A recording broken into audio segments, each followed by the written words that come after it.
Hello बच्चों, नमस्कार। कैसे हैं आप सब लोग? आई होप अच्छे खासे होंगे। दोस्तों, बहुत बहुत धन्यवाद। आप सभी के वजह से, आप सभी के सहयोग से 500 सब्सक्राइबर्स प्लस हो चुके हैं। हाफ मोनेटाइजेशन पे मेरा चैनल पहुंच चुका है। उस चीज़ के लिए आपको बहुत बहुत सारा धन्यवाद। और दोस्तों, आज मैं आप सभी को एक इन्फॉर्मेशन ये देने आया हूँ अपने चैनल के माध्यम से। दोस्तों, जो आरपीएफ में कांस्टेबल और सब इंस्पेक्टर की वैकेंसी निकली थी दोस्तों, उसका एग्ज़ाम आपको कंफर्म डेट पता चल जाएगी अगस्त में। और दोस्तों, आपका एग्ज़ाम सितंबर में होना पूरा पूरा टेंटेटिव है। और किसी सिचुएशन ख़राब होने की वजह से, कोई भी प्रॉब्लम होने की वजह से, तो ये थोड़ा डिले भी हो सकता है। देखो, आप सभी को पता है, अभी नई नई गवर्नमेंट हमारे देश में बनी है, तो उसके चलते सेशन भी अभी चल रहा है और उसके चलते हुए थोड़ा डिले हो सकता है। पर उसका फ़ायदा आप सभी को ही है डिले होने का। देखो, जितना डिले होगा उतना बेटर तैयारी आपकी होगी। दोस्तों, इसमें क्या करोगे आप? अगर मैं आपको तैयारी का बताता हूँ कि तैयारी आप किस तरीके से इसमें करें। और सिर्फ आपके पास 2 ही महीने हैं, ये समझ लो आप कि आपके पास मात्र 60 दिन है। और 60 दिन के बाद आपका एसआई और कांस्टेबल दोनों का एग्ज़ाम आरपीएफ में होने वाला है। ठीक है। ये आपका ना 2 महीने में आपको किस तरीके से तैयारी करनी है मैं आपको बता देता हूँ। इसमें जीके का सबसे बड़ा रोल होगा। सभी जानते हैं इस बात को, जीके का इतना बड़ा रोल है इसमें, बहुत बड़ा रोल है। दोस्तों, इसमें आप जीके कहाँ से पढ़ रहे हैं? भिन्न भिन्न तरीके से आप जीके पढ़ रहे होंगे, पर मैं आपको बता देता हूँ, सिर्फ और सिर्फ एक ही तरीका अपनाओ और आपकी जीके इसमें क्लियर हो जाएगी 100%। देखो दोस्तों, रेलवे की एक बुक आती है स्पीडी के नाम से। स्पीडी की जो बुक आती है ना, वो सबसे सफिशेंट है।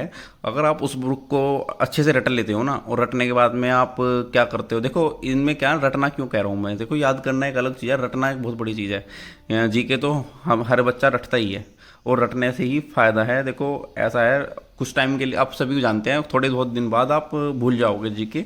और रटाफिकेशन जो है वो थोड़े दिन के लिए ही याद रहती है। पर दोस्तों, आपको करना ही क्या है, आपको 60 दिन तो है आपके पास, 60 दिन 30 दिन आपको याद रखनी है वो जीके। तो कोई बड़ी बात नहीं है, आप रट भी सकते हैं। ठीक है, रटने में कोई प्रॉब्लम नहीं है। दोस्तों, अगर आप रट लेते हैं जीके को, तो उसमें क्या होता है मैं आपको ये बता देता हूँ। स्पीडी जो है आपकी बिल्कुल सफिशेंट है, आप स्पीडी को ढंग से रट लीजिए। ठीक है। और साइंस ज़्यादा कवर करें। देखो, साइंस के क्वेश्चंस ज़्यादा आते हैं, कम से कम 10 से 15 क्वेश्चन आपको साइंस के देखने को आराम से मिलेंगे। ठीक है, तो स्पीडी आपके लिए सफिशेंट है। स्पीडी को पढ़ने के बाद में आपको क्या करना है, देखो टेस्ट आते हैं ना, जो प्रैक्टिस सेट होते हैं, वो आप लगाइए, फिर आपको पता चल जाएगा आपकी तैयारी कितनी है।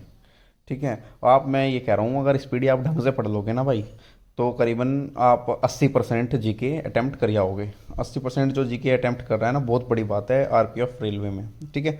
और आप, मैं रही बात मैथ्स की, मैथ तो आप गगन प्रताप सर हैं कैरियर विल पे, आप उनसे मैथ्स पढ़िए। देखो, हर एक चैनल पे हर एक टीचर कुछ ना कुछ बढ़िया ही लेके आता है, और बढ़िया ही रहता है उसका कंटेंट।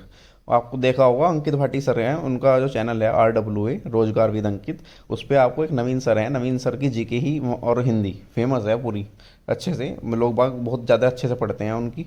ठीक है। और ऐसी career will pay Parmar sir की जीके बहुत ज़्यादा वो है। और हाँ, देखो कैरियर विल तो एक बहुत बड़ा ऐप है, देखो वहाँ की तो मैं कुछ तुलना कर ही नहीं सकता, एक से एक मतलब उसके पास, उनके पास टीचर हैं।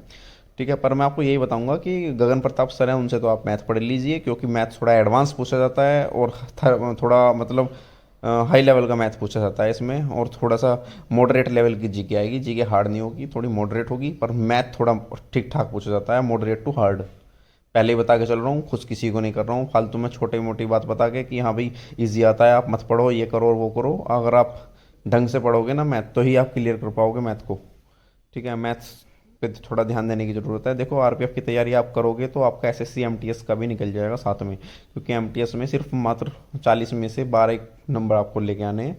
और मैथ और रीजनिंग के अंदर आप क्वालिफाई हो जाओगे। सिर्फ सेकंड सेकंड जो सेशन है ना, उसके बेस पे मेरिट लगती है, आप सभी जानते हैं। अगर आपकी जीके अच्छी है ना, तो कोई इशू नहीं है, फिर आप इंग्लिश की तैयारी करेंगे, मात्र इंग्लिश की तैयारी करने से आप एमटीएस निकाल दोगे। ठीक है।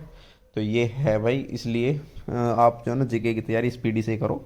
मैं ये रिकमेंडेड करूँगा आपको कि आप स्पीडी पढ़ो अच्छे से, और उसके बाद में आप प्रैक्टिस सेट लगाओ। कोई भी प्रैक्टिस सेट ले लेना, कोई ऐसी बात नहीं है कि हाँ वही लेना है।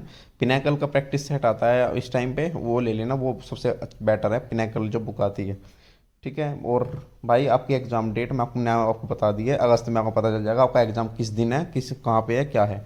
ठीक है। सितंबर और अक्टूबर के आसपास सितंबर लास्ट तक आपका हो जाएगा, ठीक है, एग्ज़ाम। तो आपके पास करीबन करीबन 60 दिन बचे हैं और ठीक से पढ़ाई करो। देखो इसमें रनिंग बहुत तकड़ी है, आप सभी जानते हैं, फिजिकल बहुत ही तकड़ा है, ठीक है। आप अगर पेपर भी निकाल देते हो ना, फिजिकल में रह जाओगे। फिजिकल बहुत तगड़ा है, इसमें फिजिकल भी साथ में मारते रहिए, डेली फिजिकल करते रहिए, ठीक है। उसके बाद आपको फिजिकल के लिए करीबन करीबन 4 महीने तो मिलेंगे मिलेंगे, जो मेरा मानना है। 3 महीने से 4 महीने आपको फिजिकल के लिए मिलेंगे, क्योंकि रेलवे में रिजल्ट वगैरह लेट ही आते हैं, इतनी भी स्पीड से काम नहीं होता है, ठीक है। बहुत बड़ा प्लेटफॉर्म है, तो इसलिए आपको बता रहा हूँ, आराम से मिलेंगे आपको 3 से 4 महीने। 3-4 महीने अपना आराम से करो। उसके बाद ग्रुप डी की वैकेंसी आएंगी, आप ग्रुप डी में भी अप्लाई करना, ठीक है। जो कांस्टेबल और एसआई में दे रहे हैं, उसके बाद आप ग्रुप डी में देना, ठीक है। तो आप अभी से ऐसी तैयारी करके चलो कि आप तीनों जगह अप्लाई कर सको ठीक से। जीके और मैथ को कवर करके चलो, बस इतना ही कहूँगा। और अच्छा लगे वीडियो तो सब्सक्राइब शेयर लाइक ज़रूर करें, ठीक है। धन्यवाद, नमस्कार।